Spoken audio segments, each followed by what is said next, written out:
ministries of Mali, Burkina Faso, and Niger in the new format, Russia and the Alliance of Sahel States. On the agenda are issues of the development of multipolar relations of Russia with this union, including the deepening of political dialogue and the enhancing of sectoral cooperation.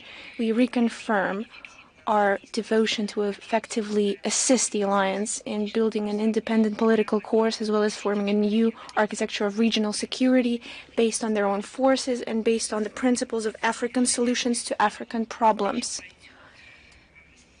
The meeting will take place today in Moscow in several formats. There will be a multipolar meeting, the bilateral meeting. They're creating the conference, so please follow the news. There will be live streams on the website of the ministry, on the official accounts of the ministry. On April the 8th, at the Ministry of Foreign Affairs, there will be the presentation of the photo exhibition by TASS. Their Feet is Immortal, which is timed to the 80th anniversary of the victory in the Great Patriotic War, that has been prepared with the use of the photo archive of the agency. At the opening ceremony, there will be the opening speech of the minister. There will also be representatives of the diplomatic corps accredited in Moscow, as well as representatives of the scientific community, the NGOs, and the mass media. The exhibition is dedicated to the key events of the last months of the Great Patriotic War. There are archived messages and archived materials from daily reports of the news of the front and the news of the Allied information, as well as footage of the military correspondent of the agency. And it's very important that this is the exhibition that takes place at the ministry, and it's not just a one-day event, but it's part of a larger exhibition marathon, which will take on and will be exhibited in embassies. It will be presented on different platforms, including the online format. So it's a large-scale project. On the same day, in the Cultural Center of the WWII, there will be the presentation of the cultural, tourism, and historical representation of the Kaluga region. During the presentation, there will be presented the achievements of the region in the social economical development, as well as its unique cultural and historical heritage. Heads of diplomatic commissions, representatives of business structures, Russian and foreign mass media are invited to attend it. There are, of course, planned speeches from the Minister of Foreign Affairs and the Governor of the Kaluga region, Vladislav Shapsha. On April 11th, the Minister of Foreign Affairs will participate in the first of this year meeting of the Council of Ministers of Foreign Affairs of the CIS states. Heads of foreign ministries will exchange their opinions on actual international and regional agenda topics, as well as discuss the priority directions of international cooperation in the Union this year. They will pay special attention to the preparation of the celebration of the 80th anniversary of the victory in the Great Patriotic War, as well as other issues of cultural humanitarian cooperation and strengthening of border security. Minister will draw conclusion to the implementation of the plan of multi-level consultations in 2024, as well as the program of action on activizing partnership between the foreign ministries of the member states. After the meeting, all the results will be given to the heads of states and the governments of the member states. So this is the very busy agenda. Now for the relevant events, and perhaps I will repeat a lot of what has been said. On April the 2nd, we celebrated the Day of the Union of the Russian and Belarusian people. And this is the great event that celebrates the unity between two countries. And this is the symbol of the strong friendship and willpower to the unity between the friendly states. The telegrams were exchanged between the President of the Russian Federation, the Prime Minister of the Russian Federation, Minister of Foreign Affairs, and other high officials. This day was highly celebrated all over Russia and Belarus. A lot of events took place on April the 2nd in the capitals. In Moscow, there was the theater piece, the pathetic journal of memory. And in Minsk there was the celebratory concert with the participation of the Russian choir of Mitrofan Patnitsky, as well as the Governor's Symphony Chapel of the Penza region.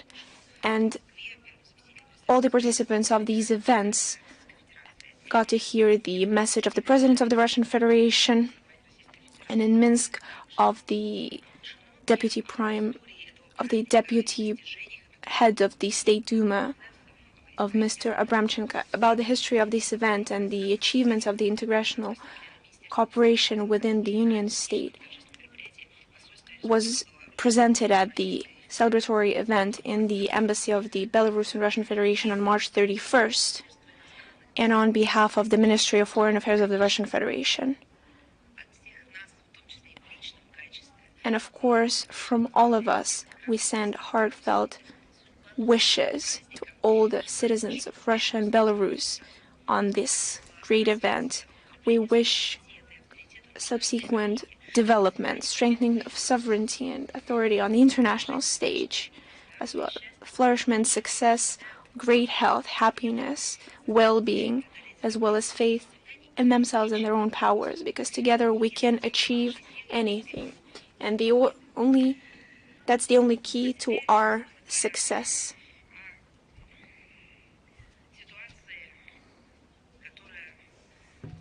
And now we move on to the situation that is obvious to us, but for many of those in the world minority,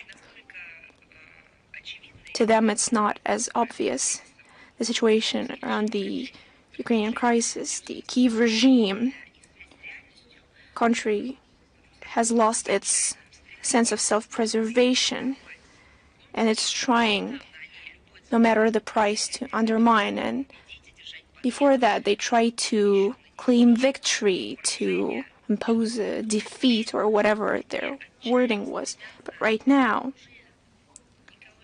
they're desperately trying not to claim victory over someone, not to strengthen their own positions, but to undermine the Russian-American dialogue that has launched, using terrorist methods, striking energy infrastructure objects daily.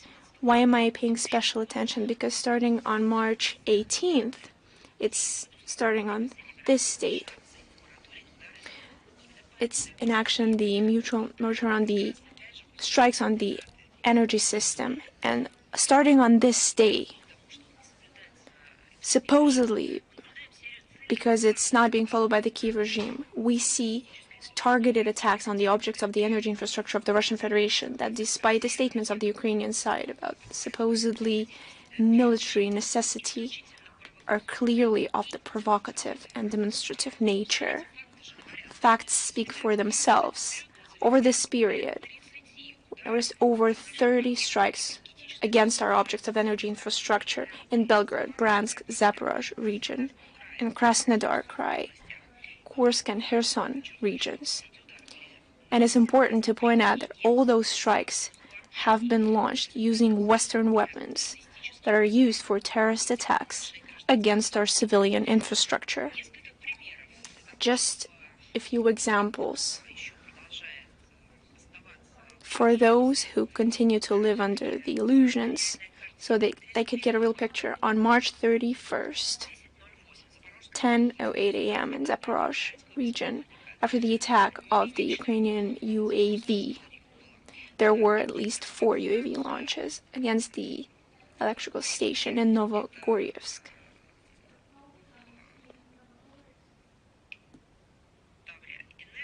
This is the Guptavia Energo. There was an electric cut of the home users in the 2 residential villages in the Tokmakovsk region. At the same day, at 11:38 in Belgorod region, after the strike of Ukrainian UAV against the transformatory station in Smorodina, a high voltage line has been cut, with electricity cut for over 1,200 consumers in the Grivoronsk region. On April the 2nd, the Ukrainian armed forces used UAV to strike the gas station Svatova in LPR, and the Kyiv regime, feeling their coming defeat, trying at any price to provoke an escalation and to attract their British and European patrons in a direct confrontation with Russia. And obviously they have no result. As the Russian Ministry of Defense points out, all the objects are securely protected. There is no threat to the population. That's the idea of the Kyiv regime, not to cause direct damage, but create new pretext for another wave of hysteria in Western mass media and try to undermine the dialogue that has already started between Moscow and Washington. So the actions of the Kyiv regime are not just war crimes, but it's a deliberate course to undermine any peaceful initiatives. Just take a look. Over the last 3 years, they've tried everything, and I don't just mean the Minsk agreements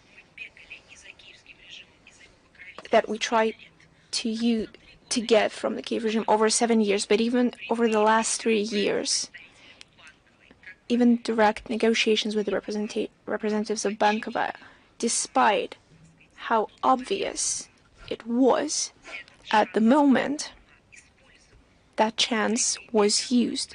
Direct negotiations did take place. They took place, they lasted for several rounds. There were also numerous statements, regular statements of Moscow. As for the diplomatic settlement is our preferred way of action. There were also constant reminders of the Russian Federation that the Kyiv regime has prohibited themselves having any negotiations with our side. We've tried everything. And whereas in the West, as if under the order that only in the battlefield a solution could be found and this issue, this crisis could be settled, when they understood that that which they bet on of the victory of the Kyiv regime will never see the light of day, that's when they've changed their tune, tried to talk about the peaceful negotiations. The Kyiv regime did, once again, everything in their power to undermine them at the stage of the idea and up to the point of any kind of realization, and even any reassurances that were given by Zelensky. As for them following this condition, that has been undermined on the exact same day. Russia will not fall prey to any provocations, but responsibility for the consequences of this destructive policy will be fully on Bankova and their mentors, who continue to follow the craziest criminal actions of the Bankova. I would like to say a few more words around the Ukrainian crisis. The Kyiv regime, as we've already mentioned, contrary to the commitments it has made, is still striking our energy infrastructure.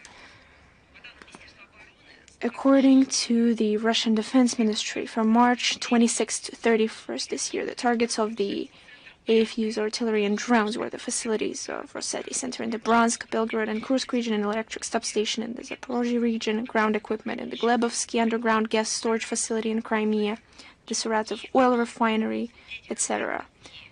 Among the targets, they already include the gas metering equipment and the Suja gas metering station in the Kursk region.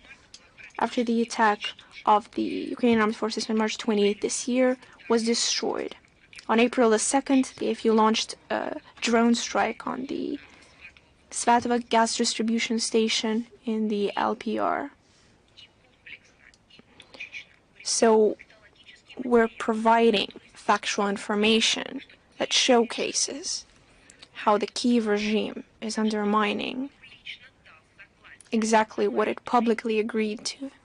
moratorium on launching strikes on the energy civil infrastructure. We would like to emphasize once again that the continuing terror of the Kyiv regime against the Russian energy sector only confirms its lack of commitment. Bankova lacks the political will for peace. They're still determined to escalate the conflict and are ready to any provocation to undermine efforts to achieve any settlement of the Ukrainian crisis. And this is not the only crime. Against the background of renewed dialogue between Moscow and Washington, the Kyiv regime, with the support of its so-called European partners, is not reducing the intensity of strikes against civilian facilities on Russian territory. The number of attacks against civilian population of the country does not decrease. Since March 24th to March 30th, 118 civilians have been targeted by attacks. 14 of them died, 104 were injured, including 3 minors. The majority of those affected have been in the territory of the Donetsk and Luhansk People's Republics and the Kherson region. At this period, in Horlovka, for example, the Ukrainian strike resulted in the injuries of the TV channel in Donetsk. In the DPR in Lysychansk, a 14-year boy was injured during a strike from the multiple launch missile system in the village of Mikhailovka.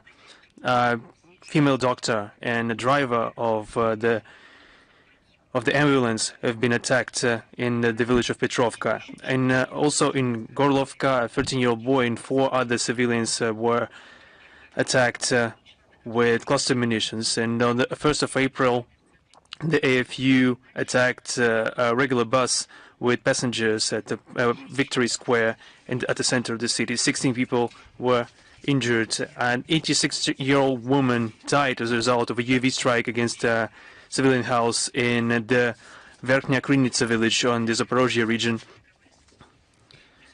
The Rostov region was attacked from air on April 2nd. As a result of this, a house in Taganrog was damaged and 1 person was injured. In the Kursk region, the retreating Ukrainian Nazis in their impotent rage are attacking the civilians with UAVs. We see new facts of deliberate mining of the locations adjoining the civilian areas. We see that we heard some news that Ukrainian militants in Suja offered locals bread, and then in cold blood they murdered those civilians. We find new victims in wells, in gardens, houses, and cars, but it's not all, it's not everything. The Ukrainian Nazis are profiting of this. Just to think of it, you cannot stoop any lower. But of course, there is always potential for more depravity. We see some auctions or selling stuff that was stolen from the civilians in the Kursk region. They are selling goods that has been stolen from the region. They've been marauding the Russian region, and the AFU militants resorted to every means possible. The Kazachya Lokne village in the Kursk region saw the fact that the locals were not allowed to bury their loved ones, whose bodies were strewn across the streets, until they got the information that the Western journalists were having to visit the village. Then the remains were cleared out with shovels. Another evidence of the participation of foreign mercenaries in combats in the border region in Kursk was the discovery of a corpse of one of the bandits with an insignia of a British Marine school called Gordonstown Sail Training. It's a wonderful advertisement for this facility. We see such insignia being issued to the alumni of this educational establishment, numbering among their alumni such personalities as Prince Philip and King Charles III. We are not seeing any reaction from the Western NGOs and media outlets who were running with the pictures of boys and girls claiming that there was human rights violations in some corners of the world. Where are all the NGOs from the Western Europe? Where are they? It's our common living space. It's our continent where neo-Nazis are massacring the civilian population. All those NGOs and media are silent. They are worthless. But our law enforcement agencies are continuing their work. The Russian courts are continuing to sentence the Russian criminals for the war crimes they've committed. 23 militants of the terrorist organization Azov Battalion were sentenced to prison. 6 militants of the 129th Separate Brigade of the Territorial Defense of the AFU, Sergei Blashenko and Sergei Bohonko, received 15 years each. Nikolai Koronenko, Artur Volkov, and Maxim Hadzev received 14 years, and Vitaly Chupin received 13 years in prison. The mercenaries from the UK, France, and Georgia, Good Fraser Owen, Arthur Tremoulet, and Nicholas Cheredze, who were fighting for the AFU, have been sentenced in absentia to 14 years in prison each. The soldier of fortune from the United States have been also sentenced. Robert Anthony Vardaro was sentenced to 7 years in prison. They have been all called. A search was called for them internationally. And also, this concerns the case of a legionnaire from Brazil, Nicolas Cha. The Britons and the EU functionaries continue to try to consolidate Europe's position in support of Ukraine. The March 27th European Summit, uniting countries joining the coalition of the willing, was organized to serve this goal. This coalition was organized by London a month ago to form a so-called peacekeeping contingent to be sent to Ukraine. But we see that probably this whole operation has come to a dead end. President Macron of France has declared of the creation of the Coalition for Action for Sustainable and Durable Peace, which intends to reunify those who demonstrated their willingness to express unity in building the peace through force. In other words, the same coalition of willing supports the continuation of war, but under another disguise. I have an impression that those names of some groups and social networks with some questionable content for people with some problems with mental problems, they have nothing to do with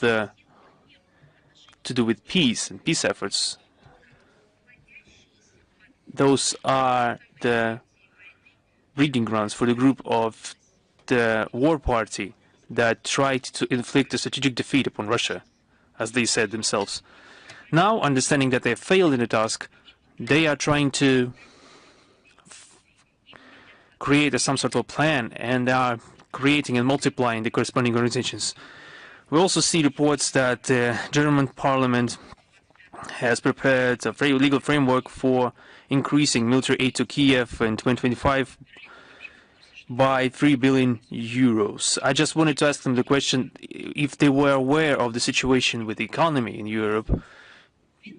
I wonder whether they know whether the financial circles and the business circles have been fleeing Germany for the longest time, bound for Asia or the United States to shelter from this economic collapse of Germany, and they are still continuing, the authorities in Germany are still continuing to pump more money to Kiev.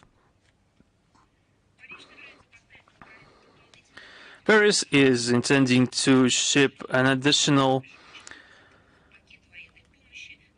package of French fighters Mirage 2000 to Kiev and give them another 2 billion euros in military aid, including the missiles for the fighters and ATGMs and armored cars, wheel tanks, etc. There's an expression, at least we die with music, and the money that they send for the music that is playing along the process of the death of the European continent. The Scandinavian countries are trying to match the southern neighbors. For example, Sweden has announced the biggest shipment and package of aid, numbering around $1.6 billion. The aforementioned summit in Paris also featured discussions of the Franco-Briton initiative of deployment of some guarantee forces in Ukraine and not a peacekeeping contingent. I have an impression that all this is required just to completely fool their own citizens, and the European Union or the United Kingdom to completely baffle them by introducing new notions and new organizations and new plans. And the forces that they're planning to deploy in Ukraine will not be deployed in the territory of the line of contact and will not be replacing the AFU. Their idea behind the deployment is to protect the strategic points such as Odessa or Lvov, and that's been openly discovered from the statements in Paris and London. I have an impression that the Europeans are trying to protect the cities and have their own plans for them. This reminds me of the military intervention of Entente's force during the civil war in our country in 1917-1922. But we know our history well. And of course, the terrible history of the mobilization of Ukraine, the corruption and the arbitrary actions of the military commissariats was mentioned even by the Ukrainian ombudsman Dmitry Lubinets, who admitted the massive and systemic character of human rights violations and abuse of power.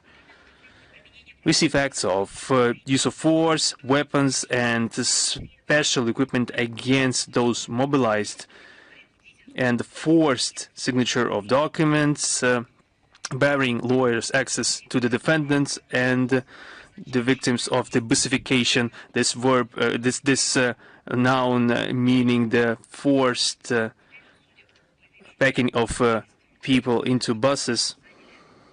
Now we see that now ordinary bandits have taken the place of lawyers, and they are extorting money to save people from this trap. That's where the billions of dollars will go, billions of euros too. We see that the help you, help me attitude, that where the Kiev functionaries are continuing to drink the blood of ordinary Ukrainians and are still continuing to profit off the aid of the European Union. The facts are confirming the relevance of the special military operation whose goals will be accomplished, as was mentioned numerous occasions by leadership. Just see what happens around the destruction, not just the freedom of religious expression, that is a notion long gone in Ukraine, but around the destruction of Christianity in Ukraine. Last week, the fight for the appropriation of the Kiev Preserves Lavra and its property and relics has resumed with new force. On the 5th of March, the Minister of Culture for Ukraine, if we can call it a Minister of Culture, based on executive order, has created a commission. One would think it would be to protect this heritage site, or just to create a dialogue. One would think that this would be the goal of the commission, but no. In the best practices, in the best traditions, the Ministry of Culture of Ukraine, based on executive order, created the commission to, quote, inventorize and verify the availability of the remains of saints in the caves of the Lavra. Remember what the initiatives of Zelensky were regarding the settlement of the questions related to the Lavra. They called it decommunization. But no, even communists couldn't even come up with such an idea 100 years ago. There have been a lot of things done wrong, and we admit that, and we are speaking openly about that, but no one didn't even dare to do that, not even the most odious ones. The composition of the Commission on this verification of the historical and scientific value of the remains of saints, that's a direct quote, namely. This Commission included the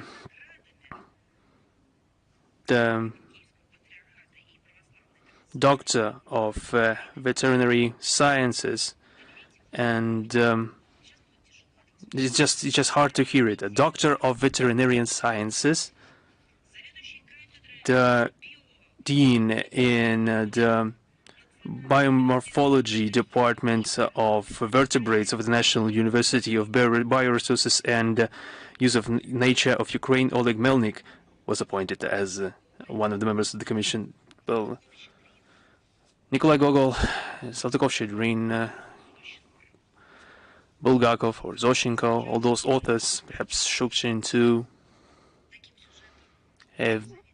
would envy such a charade. And the number of experts that, together with the aforementioned person, have been taking part in the sacrilege, counted the numbers. The Dean of the Department of Human Anatomy of the Odessa Medical University, Elena Apelhans, the professor of the Department of Anatomy of the Vinnytsia University, Yuri Guminsky. They just know we should know the anti-heroes of the situation. According to the document, the Commission should verify the existence of the remains of saints in the tombs, in the caves of the National Reserve of the Kiev Pechers Lavra until May 30th, and to evaluate their historical and scientific value. In case of discovery of new items in the category of cultural values, they should be included in a special list for further reporting. The Commission started its work on the morning of 20th of March, where the territory of the caves was breached by the members of the Commission, accompanied by the members of the law enforcement agencies. And they were planning to open up the caskets with the remains, to recount them and use samples for DNA expertise. How's that decommunization going for you? And the members of the staff arrive with instruments to break the locks separating the caves. I don't know what stage this work is currently happening at, because the information was classified, introducing the special security clearance to all information related to this. What are those heritage items, heritage pieces that should be hidden from their own populace? They are hiding also the fact that every normal person, the things that every normal person would call sacrilege. We see this as a basic start of the planned ravaging and destruction of valuable items that are especially valuable for all Orthodox and Christian world. And 3 years ago, those relics have been started to be shipped out of the Kiev Pechers Lavra by the regime of Zelensky, and those relics were then sent to unknown destinations in Western countries. We see that Kiev is demonstrating that the neo-Nazi dictature has been oppressing the canonical Ukrainian Orthodox Church, has been stolen from now. It's not even getting into the pockets of the Ukrainian people now. They have been stealing the soul from the Ukrainian people by doing this. This act of blasphemy shouldn't be left without any attention from the international community. The relics of the saints are not museum exposition pieces. Definitely, certainly not an object for experimentation. I allow myself to quote the American lawyer Robert Amsterdam, who publicly stated the following. He counted the current actions as the state-sponsored desecration of the place that has been a spiritual center for almost a millennia. He pointed out that the raids organized by the government are a direct violation of the Ukrainian legislation and the norms of international law, representing, and I quote, alarming return to the tactics of religious persecution of the Soviet era. Once again, I would like to ask, how is the decolonization going? If we use international legal framework, then the UNESCO Convention on the Protection of the World Cultural and Environmental Heritage of 1972 talks about the commitment of states to assist in the recognition, protection, preservation, popularization of the cultural and environmental heritage. There shouldn't be any actions, and I quote, that could harm directly or indirectly cultural and environmental heritage. As we see, the Kiev Pecharsk Lavra is among the list of the place of heritage of worldwide heritage of UNESCO. There are corresponding protective verification, protective certificates that still exist, which wouldn't allow people to dehumanize and to act in such a dehumanizing manner. We have already provided them our moral evaluation, and it's not in favor of those who are trying to destroy the cultural and religious heritage of the canonical orthodoxy. And of course, about another masquerade that is being prepared by the West, the history of Bucha. This year marks the 3rd anniversary of the neo-Nazi regime of Zelensky and its curator organizing the provocation in order to blame Russia for the war crimes against the civilians in Bucha.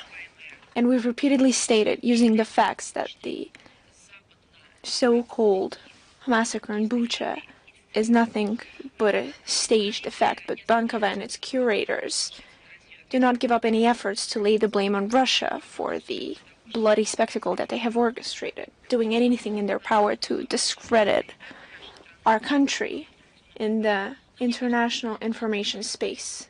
But that's not even their main goal. The main goal is to blow smoke under those who they're trying to attract into these bloody acts, those who they're trying to forcefully mobilize. This is where it's necessary. I would like to recall that in 1944, Nazis also blamed the Red Army for the so-called crimes against the civilian population after leaving the city Nemmersdorf.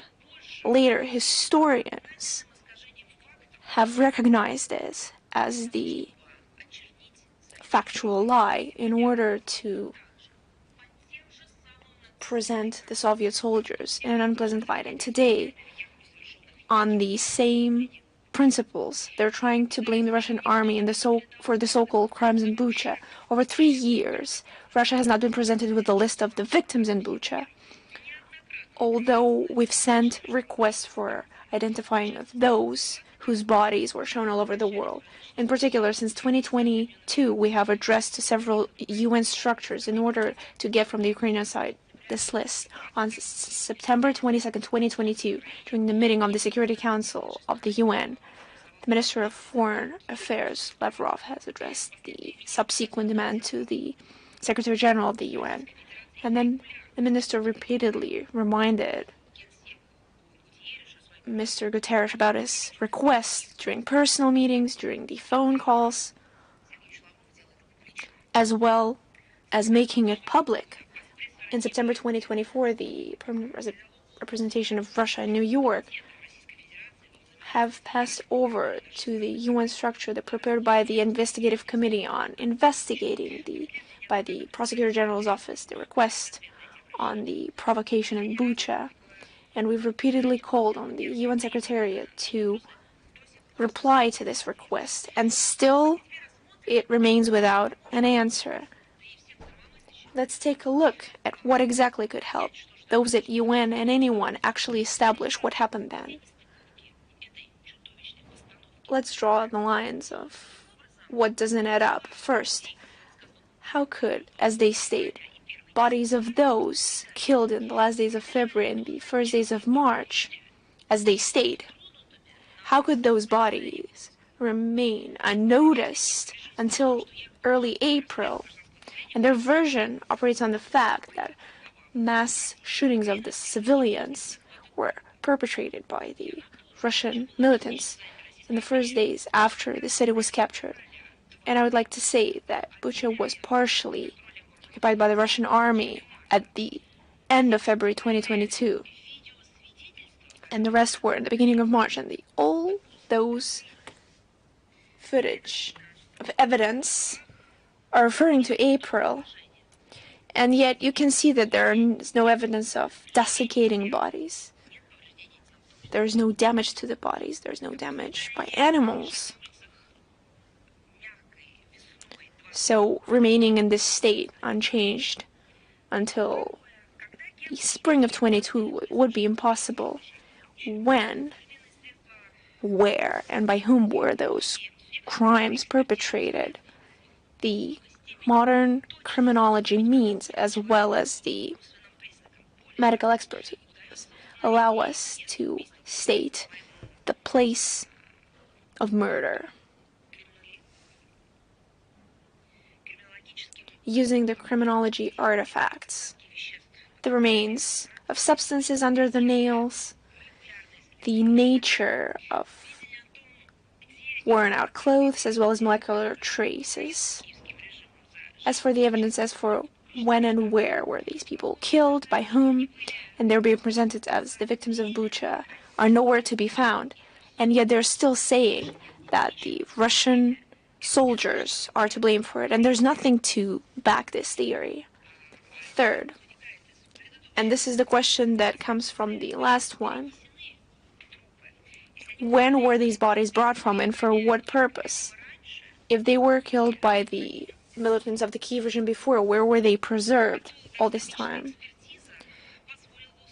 Medical expertise could help establish if those bodies were frozen or if they were brought to the city, abandoned by the Russian army after a few hours.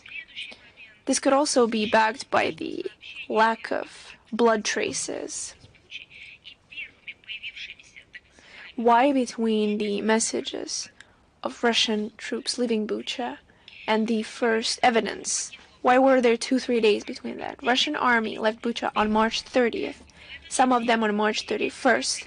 On the same day, the mayor of Bucha, Anatoly Fedoruk, has presented from the city. After that, the public deputy, Jan Belenuk, has presented it. If at least one of them saw on the central street, Yablonsk, all those bodies, the footage of which were spread across the Western mass media,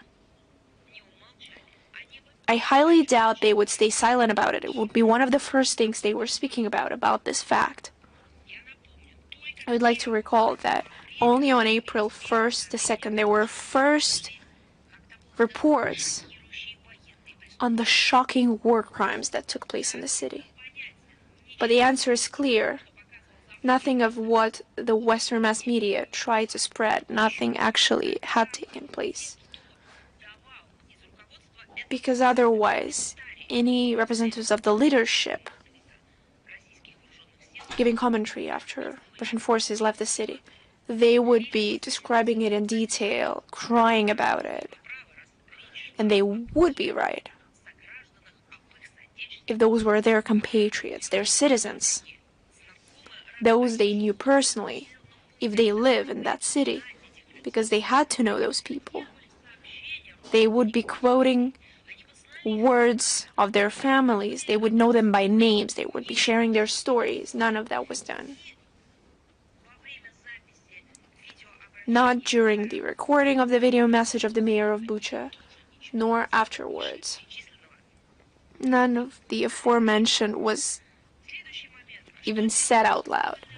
What was the national police doing in the town on the morning of 2nd of April? According to the official statements, the national police, Bucha, tried to cleanse the town from all the diversions and all the complacence of Russia. But after that, the authorities stay silent about the fact. And finally, why most victims were wearing white stripes on their arms, on their hands. And in March 2022, most residents of the Kiev region, those who welcomed the Russian army, would like to present their peaceful intentions, were wearing the white stripes, and the fact that most who died in Bucha had white stripes on their elbows. Some of them had their hands tied behind their backs. It speaks for the fact that it's the Ukrainian armed forces who tried to get rid of them after they entered Bucha. As for the quick exit of the Russian troops, a lot of them didn't have time to take them off. And after that, the territorial defense troops or the national police just shot those people point blank for trying to defend peace. There are a lot of other questions that could be asked. Why were there staged photographs being spread on social media? A lot of victims later turned out to be alive, and photographs of their bodies that were trying to be presented as dead bodies were spread during the first days of hysteria and later proved to be fake. Why was there no assessment of the possibility that at least some of the bodies, victims of the shelling of the Ukrainian armed forces that was conducted after Russian armed forces left the city, this version just didn't align with the narrative that the Westerners love so much. And they're not even considering this option, even though on those photos you see the traces of the strikes of the Kiev regime artillery. An important question that a lot of people are asking, that Russian militants opened humanitarian corridors in Bucha in order to let the civilians leave. That was confirmed by several witness statements of the citizens. So why did the potential victims, if they felt this threat, why didn't they not use those corridors? And perhaps the final question,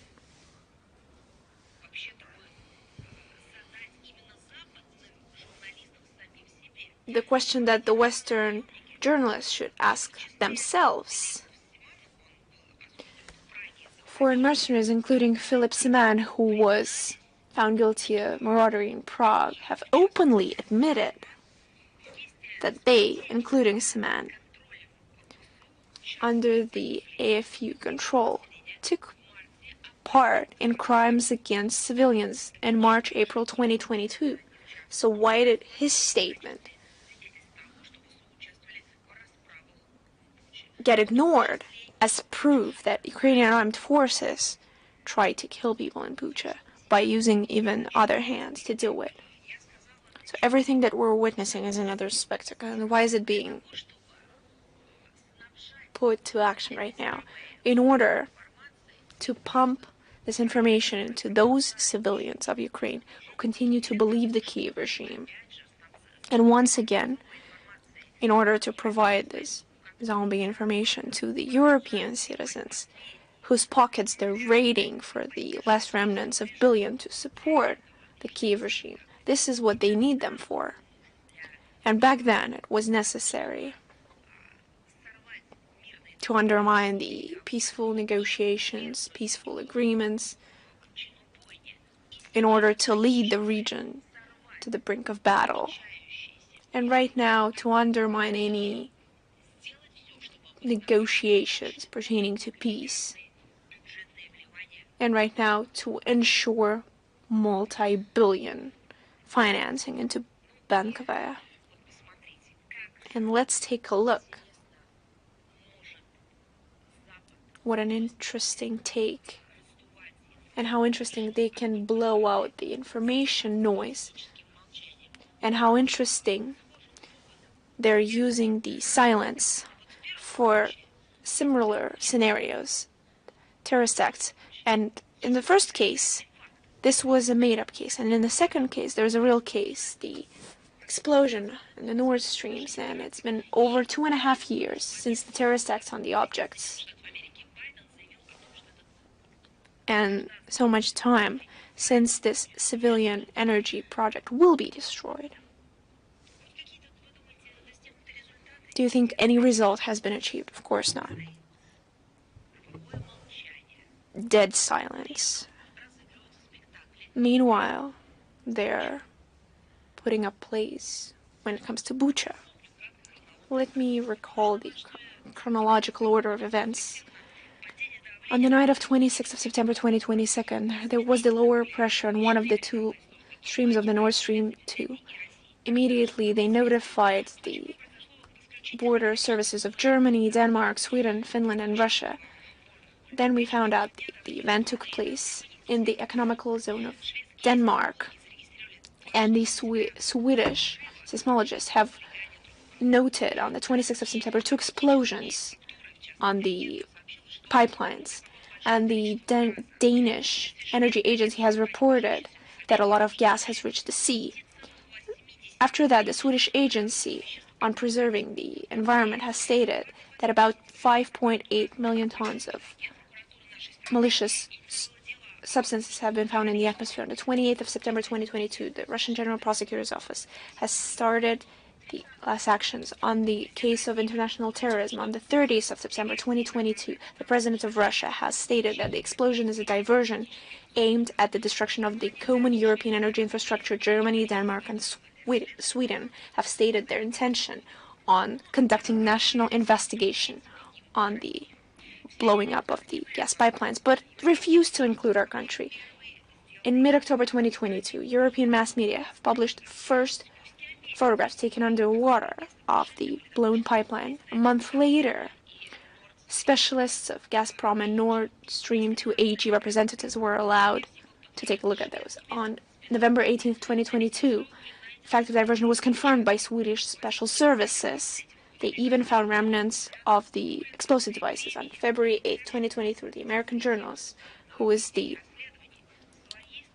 award recipient of the Pulitzer Prize, Seymour Hersh, who specializes in investigations, stated that the explosives were laid in June 2022 under the guise of the NATO training, Galtops 2022. The representatives of the military Navy forces of the U.S. And according to this data, this operation was overseen by the President of the U.S., Joe Biden. In the European Commission press service, they've called these conclusions as nothing but speculations and refused to comment on them. The coordinator on strategic communications in the Council of National Security of the White House, John Kirby, stated that there is not a semblance of truth in this article, and stated that the U.S. is not responsible for those explosions. And he did not go into detail as for the Joe Biden's involvement. On February 21st, 2023, at Russia's request, the UN Security Council had a meeting devoted to the explosion of the gas pipelines. But the Russian project of resolution that proposed an international investigation under the guise of the UN Secretary General, but the Westerners blocked that project. On March 1st, 2nd, 2023, at the meeting of the Ministers of Foreign Affairs of the G20 in the Russian and Chinese side, tried to include in the final declaration mention of the explosions in the Nord Streams. But once again, the Western states have refused these initiatives. On March 7th, 2023, the New York Times newspapers, stating the American officials, stated that diversifications at the pipelines could be conducted by the pro-Ukrainian grouping that acted without the knowledge of the Ukrainian authorities. So where exactly does Joe Biden's statement on the destruction of civilian infrastructure fit into this, of the civilian infrastructure object, which he publicly spoke about in the early 22? And the edition D side also had a publication that the German investigators have located a ship that was used by the diversion, and the company that allocated it belonged to the citizens of Ukraine and was registered in Poland. And we all remember this miraculous story about the luxurious yacht that was tried to be posed by the Western mass media as the main version of events. And on March 8, 2023, the Times newspaper informed that European intelligence services know the name of a private sponsor of the diversification. Of course, they did not state exactly who it was, but supposedly it was a rich Ukrainian who has nothing to do with Zelensky or his regime. On March 27, 2023, the UN Security Council did not support the resolution of the international investigation on the Nord Stream diversification. Of course, once again, it was initiated by Russia and China. In favor of the resolution voted 3 countries, Russia, China, and Brazil. Against, there were no votes, and 12 have abstained. And thus, the resolution did not get enough votes in order to be adopted. And of course, Westerners were behind it. 7th of February 2024, the Prosecutor's Office of Sweden informed that they were stopping the investigation on the explosions in the Nord Stream. And I quote that the preliminary investigation reached such a stage where the authorities have a clear understanding of the incidents, and we haven't detected anything that could point to the fact that Sweden or Swedish citizens have been connected to the attack that happened in international waters. And the prosecutor closed the Swedish investigation of the sabotage in Nord Stream. The investigation arrived to the conclusion that the Swedish jurisdiction does not extend to the terrorist act, and that's why the investigation should be closed. Not a single diplomat from the Western countries or from the US. It's because the US President Joe Biden said that the Nord Stream would be destroyed. It wasn't mentioned in the investigation. On February 26, 2024, the Danish police has concluded the investigation of explosions in the gas pipeline due to the lack of grounds to establish a criminal investigation. Just imagine, it was in the zone adjacent to the territorial exclusive economic zone, and the attack resulted in the damage to the environment and the expulsion of noxious gas from the water. Just the end users suffered, of course, the ordinary citizens suffered, but there were no grounds to continue the investigation. And they said that the authorities could come to the conclusion that there was deliberate sabotage at the pipeline. However, there have been not enough grounds to establish a criminal investigation. On 15th of September 2024, the Chancellor of Germany, Olaf Scholz, said that they wanted to reach accountability in Germany for those who had done it if they were caught. You can count on that, in a quote. He called the sabotage a terrorist attack and called on the law enforcement and the Prosecutor General to conduct an investigation without paying attention to the interests of any other party. It's in a surprising metamorphosis. The continent that grew accustomed to being worried about the climate threat due to the discarded plastic. Just remember the numerous acts by Greta Thunberg. The same continent demonstratively didn't notice the terrorist attack against their own energy security. Where were the resolutions? Where were the emergency sessions? Where the emergency meetings? Where was the unanimous denunciation of when it comes to the geopolitical rivals? Instead of the investigation, we saw just dead silence. Instead of the demands for an answer, there have been ritual dances around the thesis that nothing pointed to the fact that this or that country of Europe or its citizens have been culpable of this attack, as if those gas pipelines that have been supplying Europe with LNG for decades just burned themselves out of the excess patriotism. Convenient, isn't it? It's convenient when it's such a disgrace. A terrible attack that costed so much to Europeans could be completely exempt from the agenda. And we're not talking about just an explosion at the pipelines. We saw the probable explosion of any traditions and efforts to protect the environment. We saw probable explosions of the collective sovereignty of the countries of Europe and the West. But would the collective West notice this terrible irony? The Western media are ready to parrot the information on some leakage or to make up stories about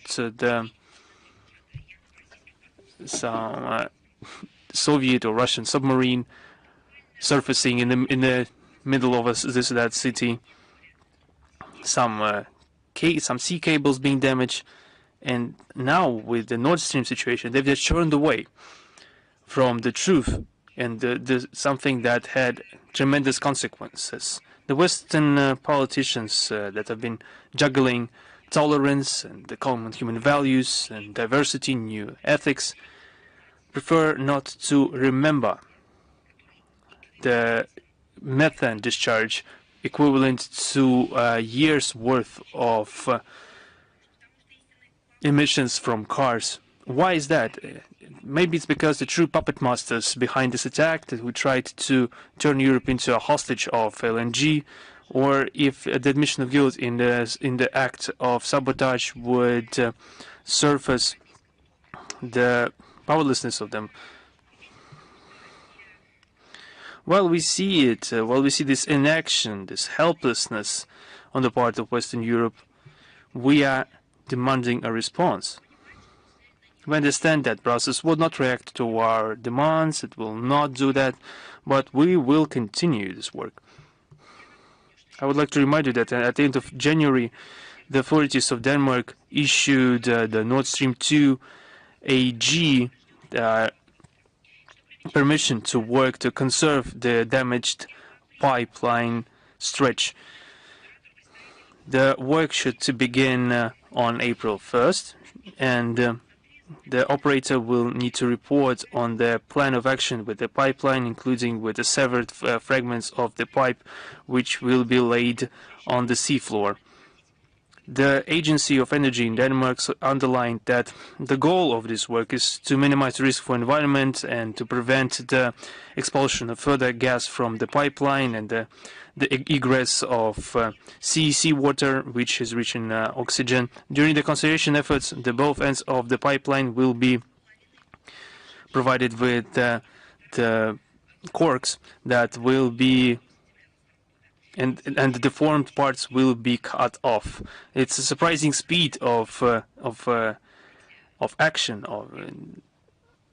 Suddenly, we are just seeing a theatrical kind of their judicious manner that they are doing it. And we have called on the authorities in European countries, in Germany, for example, insisting on the participation of Russian competent authorities in the investigation conducted by Germany to ensure its transparency and openness, and all our requests on legal aid on this crime were left without response by Germany. I just wanted to ask to the German media, aren't you wondering about the situation because the well-being of Germany was put at stake? Aren't you wondering about the situation with the investigation? There have been no exact results of the German investigation since the terrorist attack, and the circumstances have not been discovered. Germany and Poland were not even able to detain the suspect, which managed to lose their track in Ukraine. We can but question how sincere are the efforts of Germany to conduct this investigation. Is Germany independent in adopting their decisions on conducting investigations? The answers are obvious. The Minister of Foreign Affairs, Mr. Lavrov, was asked during his interview to Channel 1 regarding the interest that perhaps Europe could have in restoring its energy supply. He responded that Europe and businesses in Europe have been paying for energy several times more than the American businesses. And people like Robert Habeck, Ursula von der Leyen, and Boris Pistorius, they all say that they will not be allowing the Nord Stream to be restored. Those are either sick people or suicidal people. Just remember that. One more topic worthy of mention, I would like to point to the troubling situation with the human rights in some Baltic countries. Latvia, Lithuania, and Estonia have turned into reactionary police states, choosing caveman Russophobia as the ruling policy of their nationalist regimes. We see commonplace persecution of those who have been accused of thinking in a wrong manner, the criminal prosecution on made-up cases. Prosecutors and courts have been turned into obedient executors of the punitive justice in the countries of the Baltic. The most grave situation has been noticed in Latvia, where they make up accusations and are detaining people at will. Namely, we see the detention of the rest of the prominent scientist and human rights defender Alexander Gaponenko. He is threatened with 20 years in prison. The Permanent Commission on International Cooperation and in human rights area within the Council of the President of the Russian Federation on Development of the Civil Society and Human Rights has sent a statement to the international structures and the High Commission of UN High Commission on Human Rights and the High Commission of the OSCE on the National Minorities Affairs, calling on them to interfere in the situation regarding the illicit arrest of Alexander Gaponenko.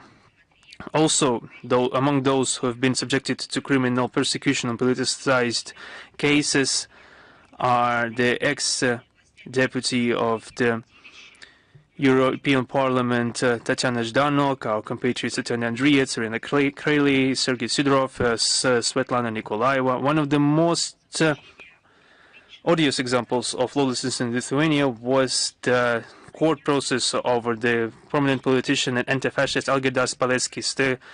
The term of his sentencing was increased by 1 year, 10 months for some perjury against the members of the Forest Brothers gang that was celebrated as national heroes in Lithuania. He was initially imprisoned for his independent investigation of the events of 13th January 1991 in Vilnius. I remind you that at the state, the column of peaceful protesters were shot at by unknown snipers. This investigation could unveil the truth on the culpability of the ruling Lithuanian elite in this tragedy. In 2023, the authorities of Lithuania was liquidated and eliminated the Association of National Forum of Good Neighborliness, which support the normalization of relations between Vilnius and Moscow and Minsk, and there have been some criminal cases investigated. In Estonia, the things are not better, and our compatriots Andrei Dronov, Sergei Seredenko, have been criminally persecuted. They have been made up criminal cases regarding the representative of independent media, such as Svetlana Burtseva, Alan Hansam, and others. Russia will continue to insist on the palpable reaction of relevant international organizations regarding this legal lawlessness in the countries of the Baltics, which only gathers momentum. We will continue to monitor the situation. The situation in Myanmar. As you know, now on March 28, the Republic of Union of Myanmar witnessed the most powerful earthquake in the last 95 years, around 7.7 on the Richter scale, which caused destruction of infrastructure and social facilities, and Thailand also was affected by this earthquake, primarily Bangkok.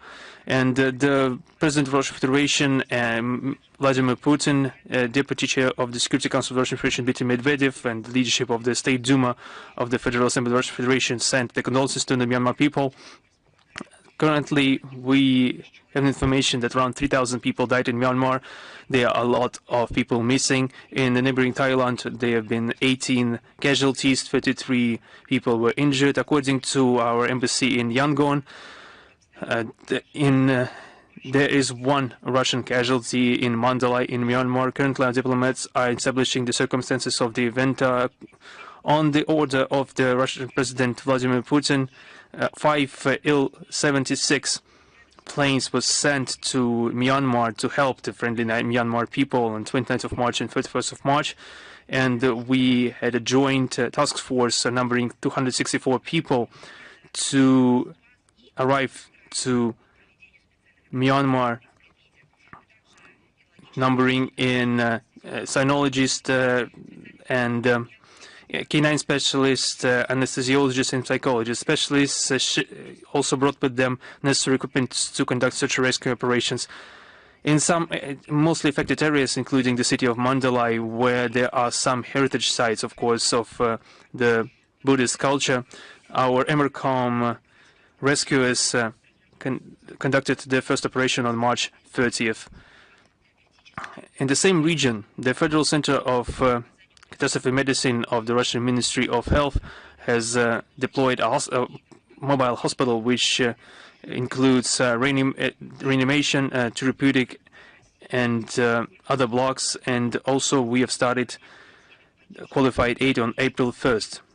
I would like to express my condolences on behalf of Minister of Foreign Affairs, and we confirm our solidarity with the friendly people of Myanmar, and we are ready to provide all necessary aid to overcome the consequences of this natural disaster.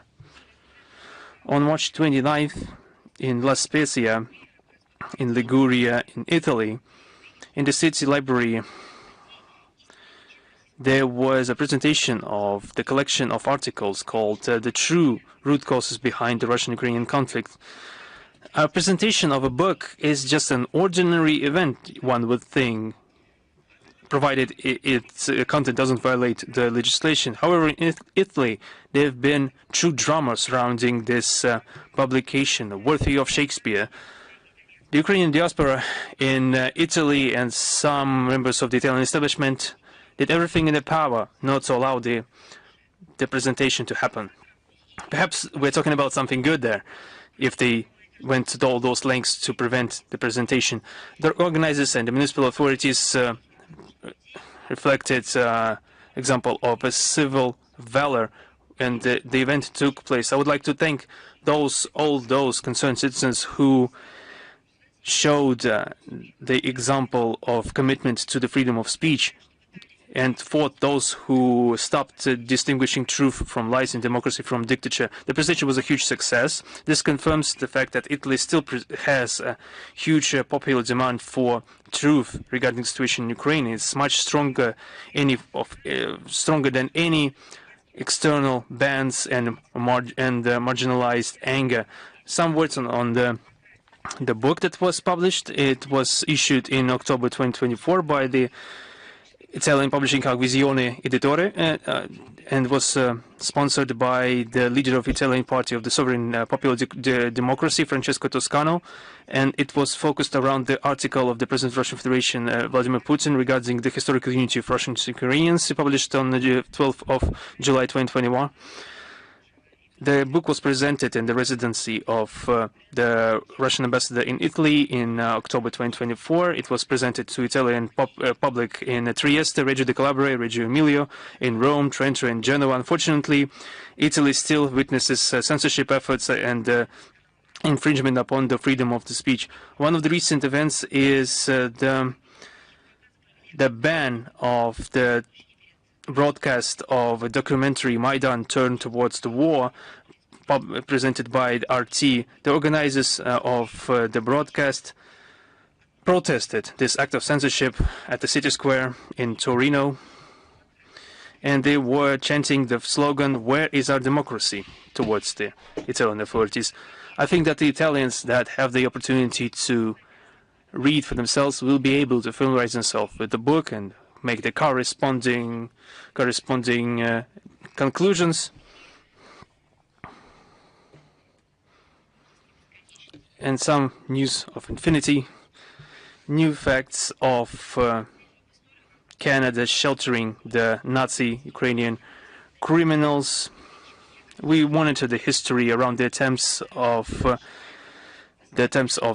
researchers and Jewish popular organizations to reach the act of declassifying the archives of the so-called Commission of Jules Deschanel, which in 1980s investigated the biographies of 100 accomplices and of Nazi Germany, which were accused of war crimes during the Great Patriotic War. And we had a list, that was acquired by a team of American historians that was previously preserved in the Canadian Library and Archive Service. And this is one of the variants of the register which was created by the Royal Mounted Police in Canada. And Gerald McBride, presiding over the group, hasn't published the list. They mentioned that it numbered 774 accomplices of Adolf Hitler. They mentioned in detail those who have been the prominent members of us, one of the initiators of the creation of the 14th SS Galician Division of the German Armed Forces, Vladimir Kubiovich, and a operative squad member from the SS-10A unit, Helmut Oberlander, which were culpable of mass murder of children in 1942 and 1943 in Krasnodar region. This once again reminds us that the Canadian authorities have been helping Nazi collaborators and accomplices to enter the country, including those who have been culpable of Holocaust. They have not even been accused of their crimes, but they were received support and mentorship. As a true act of glorification of Nazism and intent to rewrite history, we saw the welcoming of a member of Yaroslav Honko, member of the LCS Galician Division in the Canadian Parliament in September 2024. The official Canadian authorities did not deport this war criminal, and they refused Russia to extradite other criminals, namely Vladimir Katruk and Helmut Oberlander. And recently, the Canadian ambassador in Russia, Sarah Taylor, made herself known as well, where she used the Russophobic commentaries after laying flowers at the monument of the patriotic mother at the Biskarov graveyard in St. Petersburg. Canadians received a strong démarche and pointed out that these actions are absolutely unacceptable, who tried to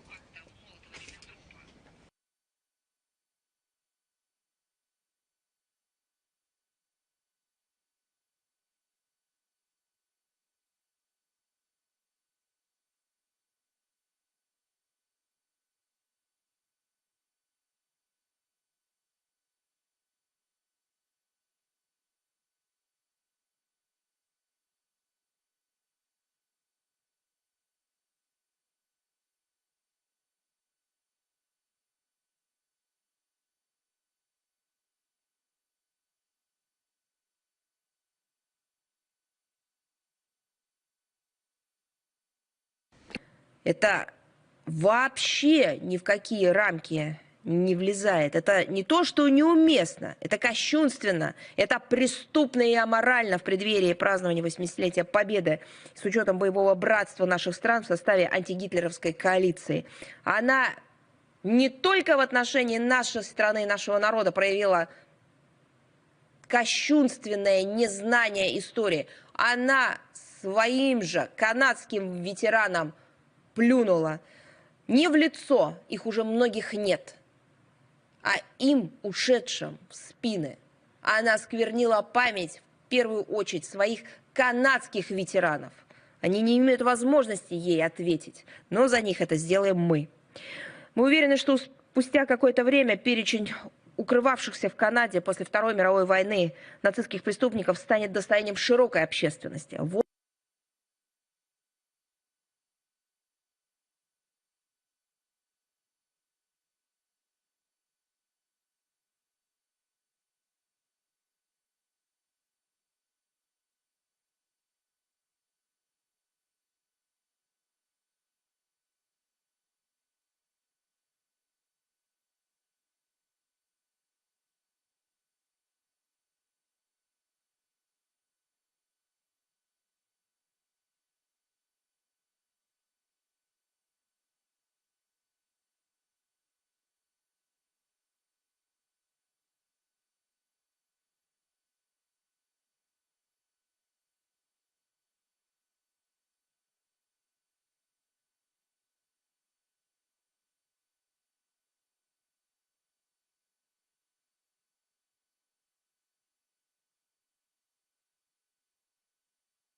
of Culture of Russia and China 2024-2024, the exposition is dedicated to such an important part of human culture as gastronomical traditions. And food for Chinese is not just a way to meet your basic demands, it's also another way to strengthen friendly relations. It's also a source of inspiration in many areas of art. There will be exhibition objects from the collections of one of the largest and most visited museums of the world, the National Museum of China. There will be Greatest China, several fabrics. This will allow people to see China as a country of great riches. You will see the ancient culinary techniques, as well as see the evolution of the kitchen cutlery. See how rich the Chinese gastronomy is. And there is another section of the exhibition is dedicated to the main drinks in China. Tea and wine, traditions of their consumption go back more than a millennia. And the link to this event will also be mentioned in the text version of the briefing. Now I'm ready to answer your question. Is the international life with us? Yes. Good afternoon. You've just mentioned Bucha, but recently Zelensky gathered representatives of high-ranking European states and made a statement that Russia committed on the Ukrainian territory over 180,000 war crimes. How could you comment this statement? It's another nonsense of a sick mind. But it's also the kind of nonsense that is also fed further on by the propaganda cannon. What we've seen, what we've heard, we've already proved it wrong, and we've especially spoken in detail about Bucha. We see and hear horrible fakes from the Kiev regime, supposedly about 20,000 Ukrainian kids stolen by Russia. I won't even mention this informational garbage because it's truly nonsense of a sick mind. Unfortunately, West is aiding it. They're streamlining it further on, and could actually show an example that these are lies. First, not a single of the scenarios that was mentioned Kyiv can provide proof for. No documents, no witness statements, nada. Last names of victims or the miners that have been stolen, they have nothing about that. And secondly, we have instrument of solving any arising issues. They have actual factual information. But that actually doesn't go side by side with what the Kyiv regime is trying to present. And they were already cold. They were already caught by hand. Do you remember the so-called ombudsman? She was lying about the sexual crimes of the Russian soldiers. And she did that in order to ensure the international support for the Kyiv regime. Those are her words. So that's why they're trying to make up new fake narratives. That's why they're trying to get financial support. That's why they continue to terrorize the European continent. They need to excuse their actions. This is why these horrible insinuations appear.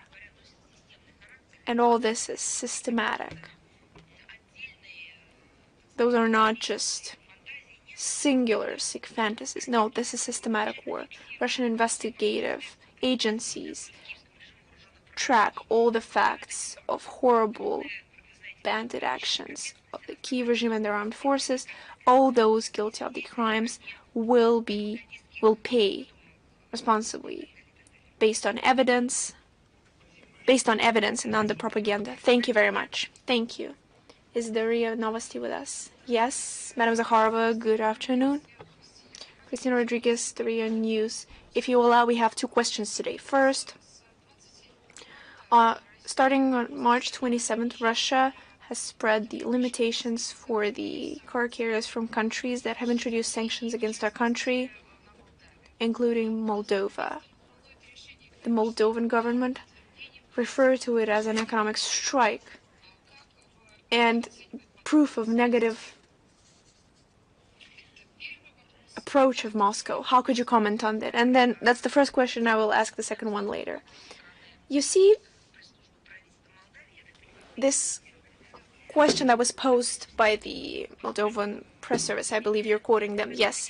You see, it's absolutely putting backwards the cause and the action. In February 2022, the Moldovan authorities stated full solidarity with the Kyiv regime, and since then, they are leading a destructive course on rupturing the centuries-long history of Russian-Moldovan relations. How it's being presented, the official dialogue has been limited by Chisinau. So it's only reserved to calling on ambassadors. All the bilateral issues have been stopped by the Moldovan side.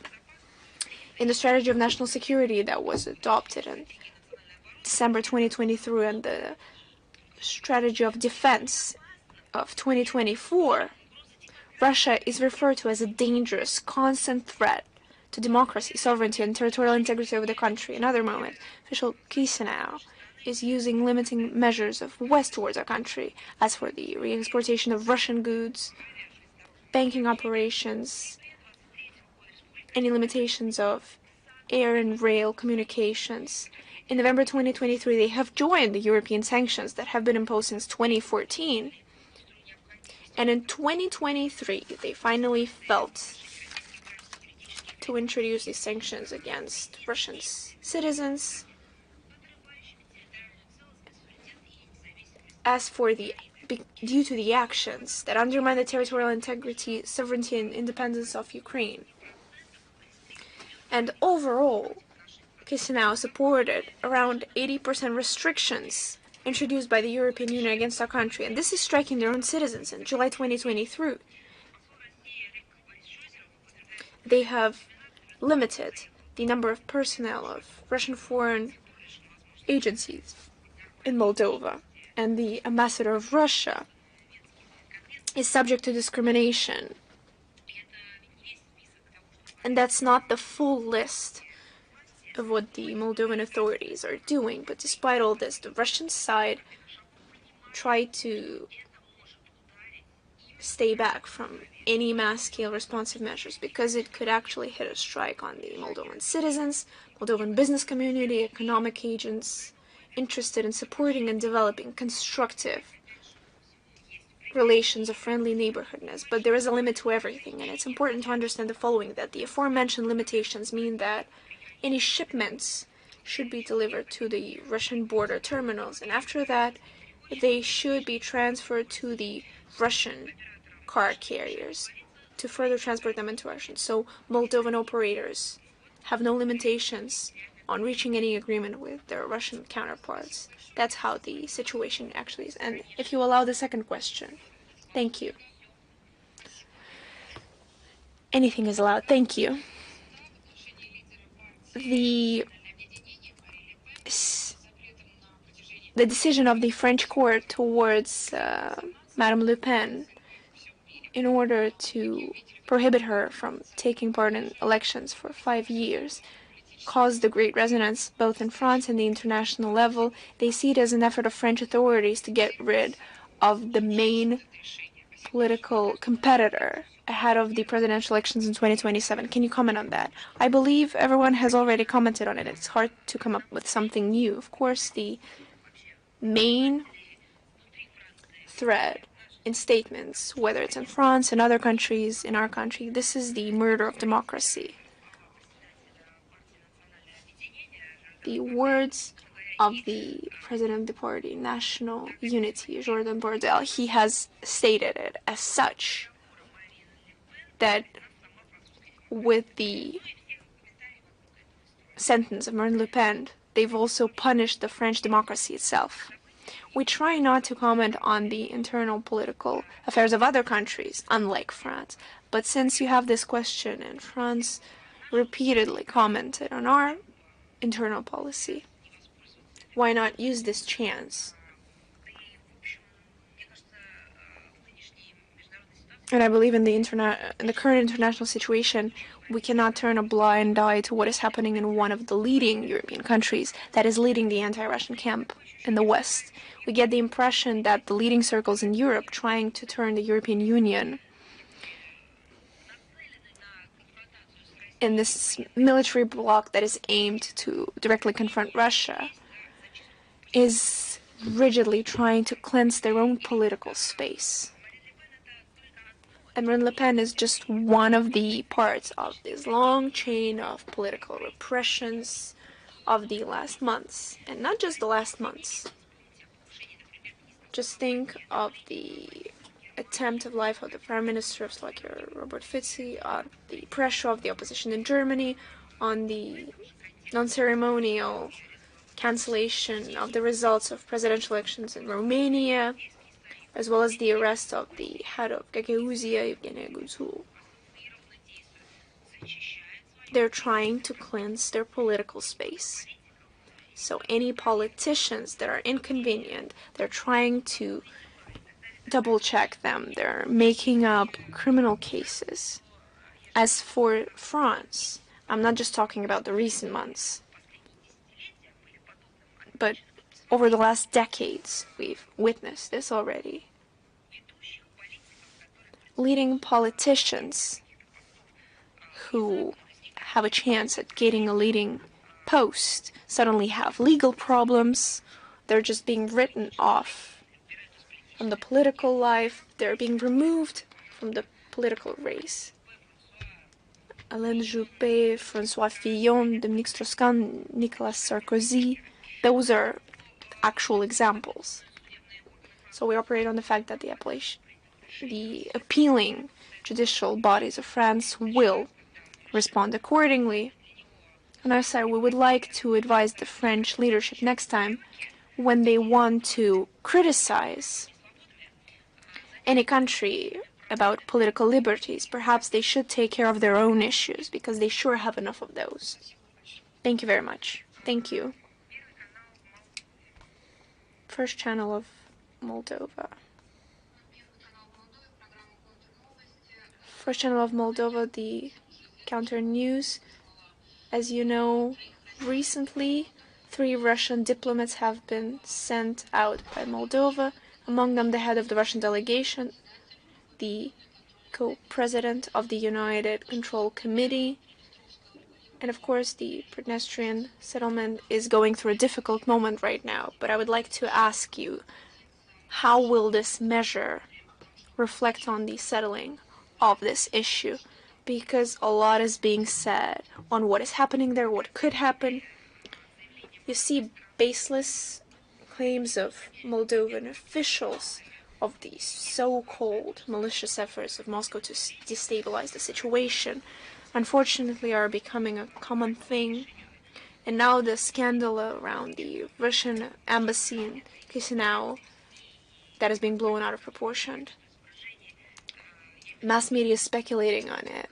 They're trying to take images out of context. So the video clipping that they're doing, let them show. We will see how many cars of special services of Moldova under Sandu is trying to follow the embassy, trying to follow Russian diplomats, Russian citizens. Let them show it all. If they're so hard at work, at least we will know what are they doing, what they dare to do. Because nobody cares for the clipping of the videos that they're doing. Perhaps it's a thing of previous centuries. There someone would be amazed by it, but please let them post anything. We will take a look at everything that they're posting, as well as Russian citizens who are being sent to our embassy, rightfully so, and who are being escorted by the special service representatives, and on what grounds they're following them. It's time to answer to your actions, Sandu. And of course, the intent to display that Russia is to blame for all the misadventures in Moldova. Why are they doing that? They are trying to put the blame for the situation in Moldova on Russia, and the situation which arose due to the incompetent actions of the current authorities, which are trying to follow Ukraine's path. And this concerns all the areas of life, the economy, which is in deep crisis, the social and medical health care is degrading. We are already witnessing Moldova being attempts to subject Moldova to Romania. All those characteristics are not our invention. We are only citing Moldovan experts in that regard. The authorities in Chisinau are conducting outright repressions against the independent, primarily Russian-speaking media. They are eliminating the opposition regardless of their ethnicity. They are hammering all those who are countering the Sandu regime. And the telling example of this is a prominent case with the arrest and detention of the lawfully elected head of the state of Gagauziya, Eugenia Gudsul. Everyone understands that they could be next if they counter the current policy of Moldova. You correctly mentioned that one of the non grata diplomats is a co-chair of the Russian United Joint Control Commission, a mechanism managing the peacekeeping operations in Dniester. This unique format of a peacekeeping tripartite operation in the region is the target now by the Moldovan authorities. We would like to underline once again that the Russian embassy in Chisinau is strictly following the provisions of the Vienna Convention on Diplomatic Relations of 1961, and we expect that Chisinau will find the strength to draw reasonable conclusions. Attempts to accuse us of interference into internal affairs of Moldova are baseless. They are all part of the anti-Russian policy course of the official Chisinau and intend to completely demolish the deep historical ties of the Russian-Moldovan relationship. The damage that's under the administration is affecting upon its own country is immense. We are receptive to the opinion of majority of Moldovan citizens to normalize the relations and dialogue with our country. We are completely open to that. I would like to reiterate that we've been helping them. We will continue to do that. We will help Russian citizens to protect their rights and their lawful interests. This is enshrined in our documents, and the hostile actions of Moldovan leadership will not be left without a response from Russia. They know what we are talking about. Thank you very much. Is RT with us? Good afternoon. Can you hear me? We have two questions. The first question, the President Alexander Vučić of Serbia discussed with Ursula von der Leyen and Alexander Costa Serbia's cooperation with the EU regarding the defense industry. Serbia and Hungary have just signed an agreement on military cooperation. What is the Russian opinion of that? I'll read my second question after that. Well, you know, I would like to remind everyone, perhaps somebody doesn't know, but the European Union is sinking. The economy, the politics, the industry, the manufacturing, the production, everything is sinking. It's obvious. Why then join this sinking ship only to sink with it? It's defies belief. It's all based on text. What defense potential and defense industry potential are we seeing in the European Union? We see some sporadic and hysterical claims around some nuclear umbrellas or some Messiah-like attitude, but in reality, even with the local Ukrainian crisis, we see the situation where they couldn't do anything. And when it was starting this crisis, and when we needed political and diplomatic efforts and not weapons, even then the European Union failed its mission. What do they think? If they can't resolve issues by policy and by politics and diplomacy, they would be able to do that with new weaponry or some defense concepts? Of course not. And all those that have been offered by the European Union initiatives of such cooperation should treat it with the real understanding of the state of affairs. The situation in the economy in the European Union is clear to children even. The news from Washington this night have become another useful information for the, in addition to the existing data that tempos of the economic growth and GDP growth will be failed. They will not match the estimates of the EU issued by a couple of years ago. Just stakeholders need to understand what they are joining. They need to join cooperative efforts with the thought-out schemes and production plans. And the other thing is to join in board the sinking ship. But of course, it's their own business who to join and with whom to associate. But there are some obvious things that have been confirmed by numerous facts, of course. You said you had one more question. We have another question. The EU Commissioner on the issues of the enlargement, Marta Kos, has claimed that she doesn't agree with the Alexander Vulin being included in the next Serbian government due to his close ties to Russia. What message Moscow wants to send to Brussels and Belgrade in that regard? We see outright and uncouth interference into internal affairs of states in the statements of European bureaucrats. We understand that only the Serbian people can make decisions regarding the fate of their own country, and the government has a responsibility before their electorate. The Brussels functionaries have no legal right or no moral right to point to states which policy they should conduct.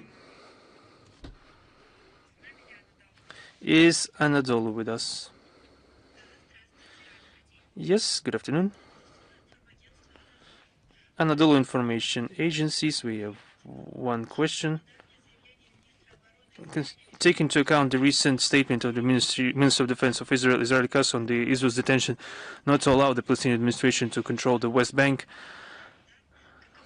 What could be the possible ramification of this stance for the peace process between Israel and Palestine? How does Russia evaluate such statements in the context of the efforts of the international community to reach sustainable settlement of the Palestinian-Israeli conflict?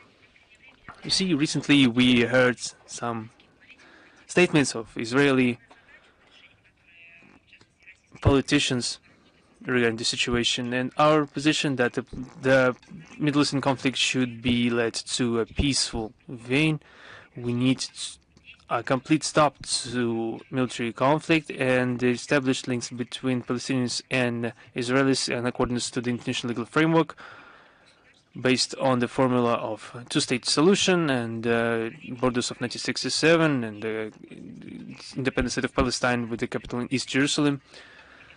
There should be an administrative integrity between the West Bank and the Gaza Strip, and for these goals our state is supporting the permanent dialogue with the Palestine National Authority and the Palestinian political movements, Israel and other stakeholders. We are calling on sides to reach a sustainable political decision of this protracted political conflict. We insist on an immediate cessation of hostilities in Gaza and the freeing of all hostages. We hope for fruitful cooperation to reach Palestinian unity.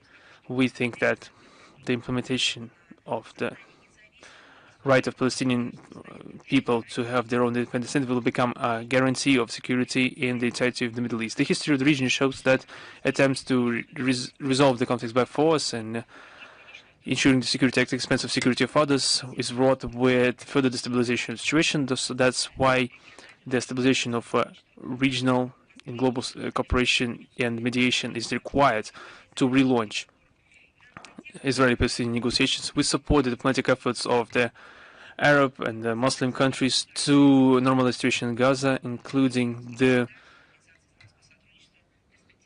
prospective plan of reconstruction prepared by the Arab League and the OIC. We are committed to cooperation with international stakeholders to ensure sustainable Middle Eastern settlement. We support the operationalization of the work of the UN, which should become a mediator in this conflict. Thank you very much. Is author E with us today? Yes, good afternoon. I would like to support you for support of our compatriots, our associate anti-fascists who are being detained in the Baltic states.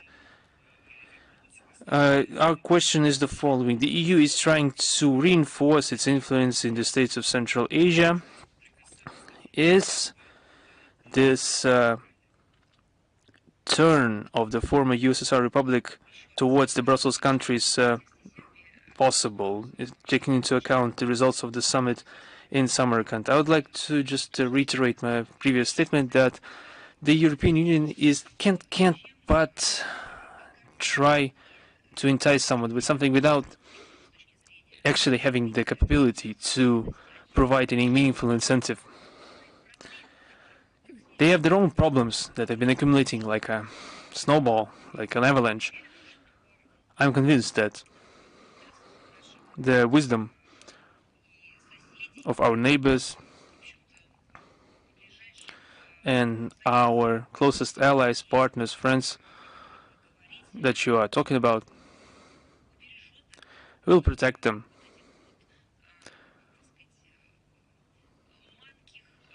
from those temptations to trust those who have been fooling everyone for the longest time. My second question, that on the 24th of March President Trump introduced 25% tariffs against countries that have been buying LNG and oil from Venezuela, all the while accusing Caracas of discreetly sending criminals to the United States. What is the Russian Federation's stance regarding those unilateral sanctions introduced by the United States against Venezuela? I would be able to comment on that a bit later. We will be responding to you personally.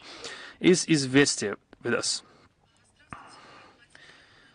Good afternoon, Izvestia TV channel. We have one question. The President of Finland, Alexander Stubb, called on the compatriots to morally prepare for the resumption of ties with Russia. How would you relate the statement? Is Moscow ready to restore relations against the backdrop of the constant unfriendly actions on the part of Helsinki? In the recent years, in recent 2 years, we've been hearing completely different information from the very same people. Of course, I can only deplore the situation with the citizens of Finland who were subjected to manipulation and lies. They weren't even asked whether they wanted to join NATO. They were just included into that process. How much potential was lost as a result of that when it comes to mutually beneficial cooperation with our country?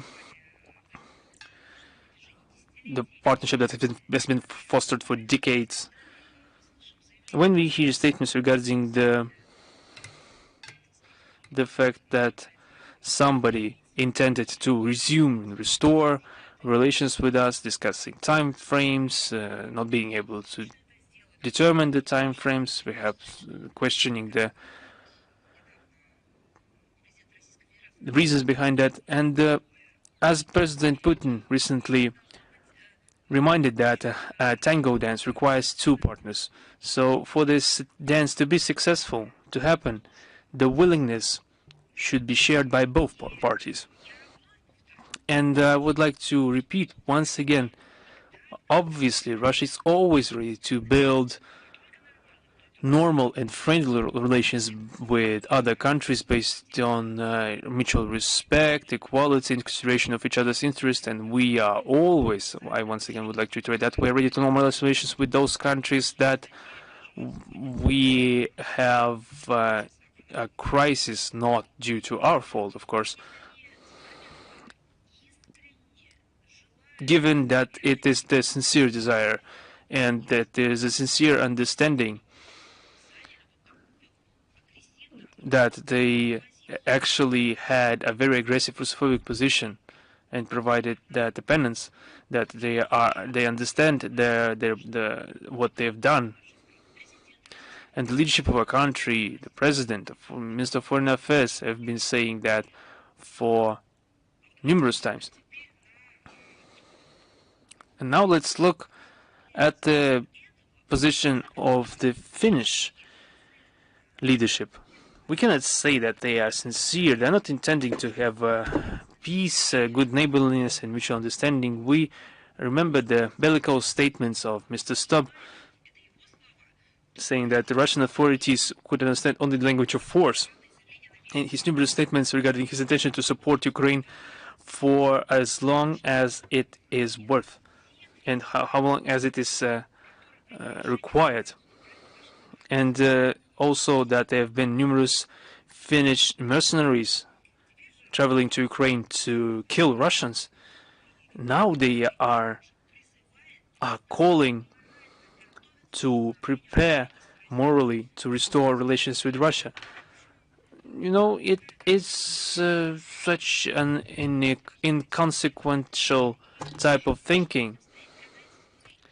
And we can't really be bothered to guess what is behind those intentions.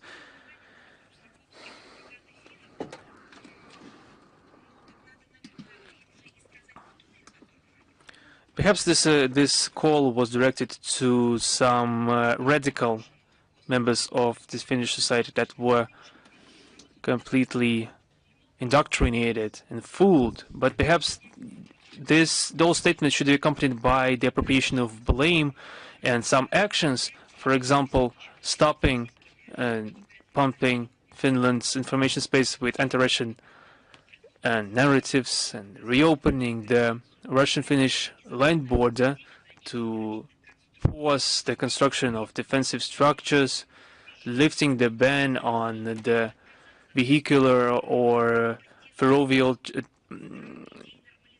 transit between the countries, reevaluation of the aggressive military planning against that country. The list could go on.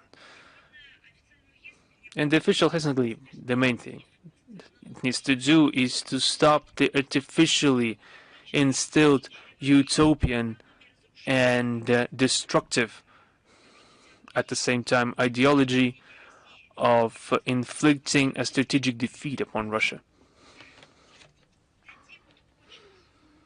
For those who want peace and peaceful coexistence, friendship and interaction with us,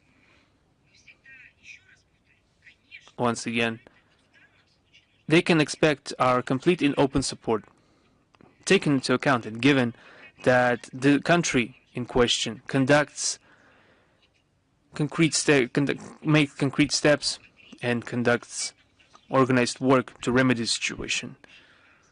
But discussions with the view to determine the time frame to establish relations with us, re-establish and restore, I would like to respond to that our people likes to make their contacts with aggressive foreigners in the spring, in the first or second decade of May.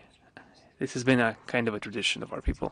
Now, Moscow Post. We have one question today. Could you please comment on the plans of Poland to investigate Russian experts dealing with the crash of the Tu-154 in Smolensk? We heard this statement on the 1st of April and thought it was an April Fool's joke, a terrible one at that.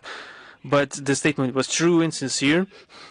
The head of the investigative group number 1 of the National Prosecutor's Office of Poland, Krzysztof Schwartz, conducting the investigation of the 2010 crash near Smolensk of a plane carrying the Polish president, stated that the 43 Russian experts will be sent affidavits and the notification of the temporary arrest. The criminal prosecution towards Russia was established due to the alleged facts of provision of false information and documents compiled by Russian specialists. The sorrowful page of our joint history, the air crash of 2010, has become a subject for political speculations in Poland in recent times. The processual step is another attempt to attract attention to this subject on the eve of the 15th anniversary of this tragedy. The legal nihilism in Poland testifies to the politicized topic surrounding this air crash, and we see in this decision another manifestation of Russophobia and desire to gain political points by accusing Russian citizens and implementing some anti-Russian step. And the death of the Polish delegation 15 years ago. Here in Russia, we understood it as our common pain with the Polish people. Within the unprecedented short time frame, we create all the conditions for effective cooperation of the competent services. So such accusals are not just senseless, they're also quite offensive. Is the Reuters with us? Yes, good afternoon. We have a question.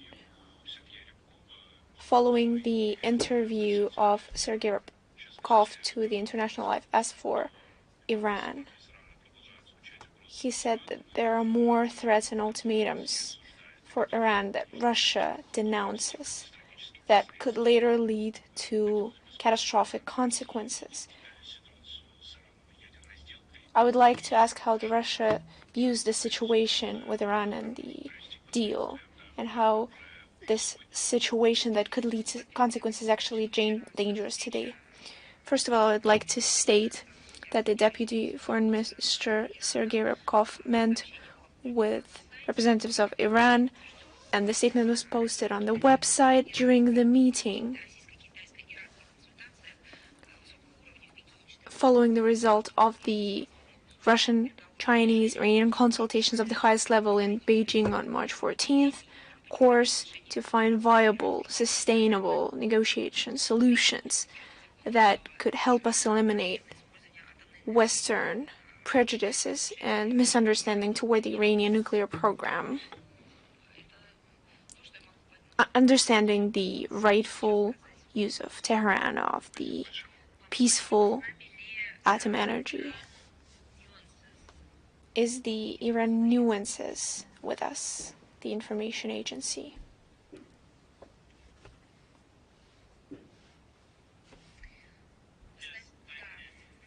I'd like to ask my question in English.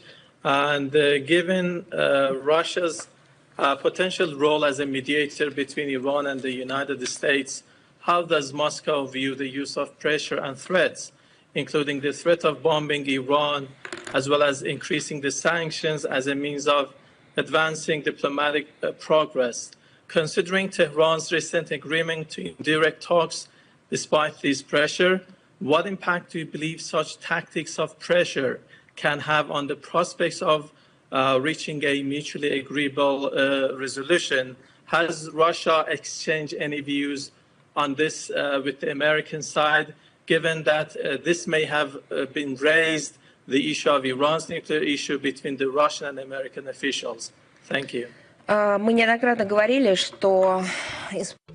We have repeatedly stated that using of Iran's enemies of military power methods in the context of settlement are illegal and unacceptable, and the threats emanating from outside by bombing the nuclear energy infrastructure of Iran, which will inevitably lead to large-scale, inevitable radiology and humanitarian consequences for all the Middle East region and the world as a whole, are unacceptable. We're staying true to the course of finding viable,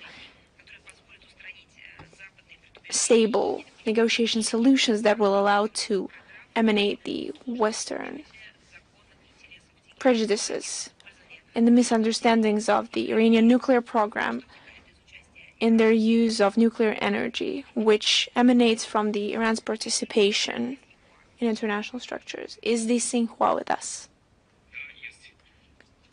Yes. Good afternoon, Madam Zakharova, the correspondent of Xinhua. Before asking the question, allow me to say a few words about another thing. At the last briefing, you suggested posting an article, publishing an article of his perfect command of Russian of the correspondent. And not only have we published the article, and we've also posted videos, and your words have made a great impression, and they're sincerely glad to witness this multipolar development of relations. So once again, thank you for that.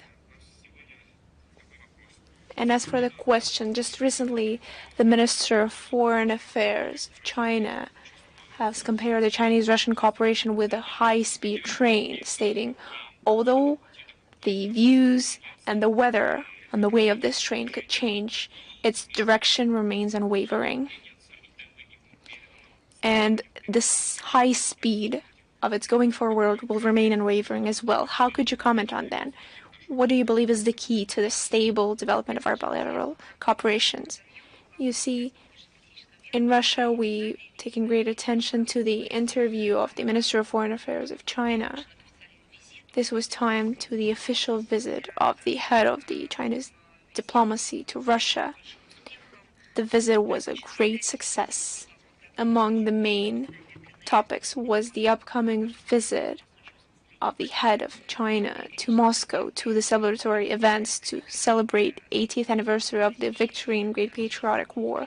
On April the 1st, he had negotiations with the Minister of Foreign Affairs. He was received in the Kremlin by the President, and at the end of these contexts, once again, they were in very friendly, welcoming atmosphere. We reconfirmed the unprecedentedly high level of comprehensive partnership and strategic cooperation between Russia and China. Both sides stay committed to the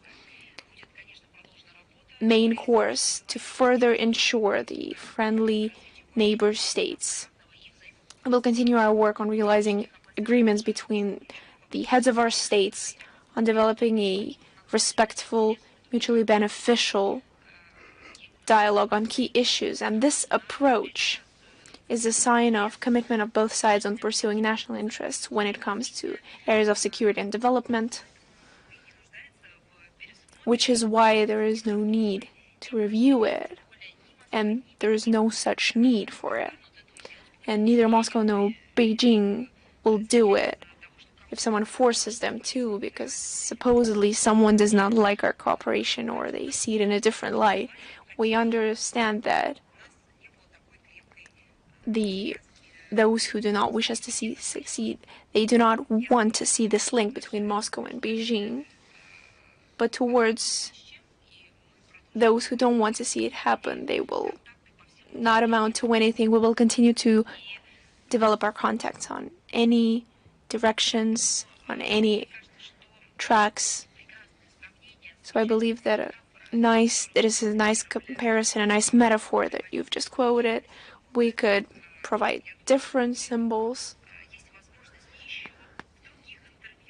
There's an opportunity for other Russian mass media to use in more interviews. We will always be happy to hear their point of view, their beautiful imagery that are based on real facts and measures. As for international affairs, the link of Moscow and Beijing is an important stabilizing factor. We will continue to provide our efforts to promote just multipolar world order, to ensure the cooperation of our countries within multipolar organizations in the UN, Security Council, the G20, the BRICS, and the SCO.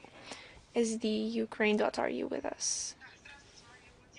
Yes, good afternoon, Madam Zakharova. Thank you for such a detailed report. On the human rights, I have a question towards that. The human rights defender and the politologist Kirill Molchanov, who has repeatedly stated with an expert assessment in the Ukraine and other Russian mass media, has been arrested in Kiev. He is accused of glorifying the armed aggression of Russian collaborationist action. According to the investigative, he was working for the federal security forces and the intelligence services of Russia. And he was detained in Poland, deported to Ukraine without allowing him to protect himself in the Polish court. How could you comment on these European actions towards a Russian citizen? You see, the Russian embassy in Warsaw was not notified of the authorities of these actions. So supposedly, the person who was crossing the border in Warsaw, moving from Berlin, used his Ukrainian passport, which is why the Polish authorities viewed him as a Ukrainian citizen and provided him to Kyiv at the request of the Ukrainian side. So I believe this is what happened. And in this line, I would like to draw your attention that the Russian Ministry of Foreign Affairs has repeatedly warned Russians to alleviate all the risks, to weigh all the risks when planning trips to unfriendly states. It's especially important in situations, as was the case with Kirill Molchanov, because they could fear provocation from the authorities of these states, and of course we will continue to follow this situation. Thank you very much. Is Lenta.ru with us? Yes, Madam Zakharova, good afternoon. We have one question. Just a moment. The question is the following. On April the 1st, the Speaker of the Military Forces of Ukraine has put forward a demand on Kyiv staying true to agreements for the Black Sea, and stated that the condition should be the legal form of this agreement. And before that, the Speaker for Ukraine stated that those negotiations are the non-renewal of the Black Sea Initiative. So how does the Russian Ministry of Foreign Affairs feel about this? And is there any kind of dialogue towards the renewal of the Black Sea Initiative, which was signed an initiative in July 2022, or perhaps there's a signing of new one that is in the cards? First of all, the statement that you've just witnessed is a weird attempt by Kiev regime to try to abstain from the agreements reached the 24th of March. As for the preparing of a new agreement, we will understand what it is in the work process, not using the old one. We've already commented on this. And I believe that as for the more detailed comment, I will believe we will prepare it later on and send it to you. Thank you.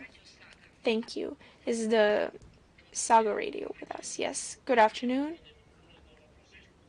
We have 2 questions, if you allow. Next month, Russia will celebrate the Day of Victory, the 80th anniversary, and the main part of the progressive humanity will celebrate it. You've recently stated the German approach to surviving Soviet citizens, that only people with Jewish roots get compensation from the state. Is this true? How could you describe this situation?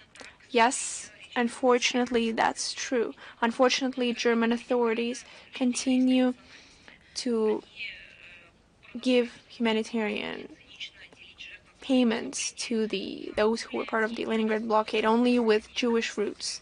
They try to separate people in those more worthy and less worthy. They refuse to accept the blockade of Leningrad and other crimes on the Soviet territory as the genocide of Soviet people. Meanwhile, they continue to make social payments to further SS officials and those who participated in the blockade. This is immoral. This is a shame. And we continue to speak about it when we understand that there are people who are revanchists who would like to go back to the unfinished work. After the defeat of Nazism during the years of the Second World War, supposedly the German authorities are unable of learning the history lessons, and they refuse to lay the historical responsibility for the atrocious acts that have been committed. And we will continue to defend the historical and human justice, to preserve the memory. And it's not just about material aspects. It's about the lack of morality and about cynically trying to divide people, which is historically true to the Western European nature. Thank you. The second question. It's for the diplomatic scandal between Iceland and Russia. The press service of Iceland has closed their services, and they're accusing Russia for terrorizing the Icelandic diplomatic mission. Are they accusing the federal services of security for disrupting the diplomatic ward? They left the cigarette remains, and an employee who's a vegetarian had meat in her fridge. And their response mentioned that the Russian embassy in Reykjavik, an ambassador was still working there, were surprised to hear of these issues when they were stated. And recently you've mentioned that there have been no complaints, notifications from police, from the Ministry of Foreign Affairs. Is it true?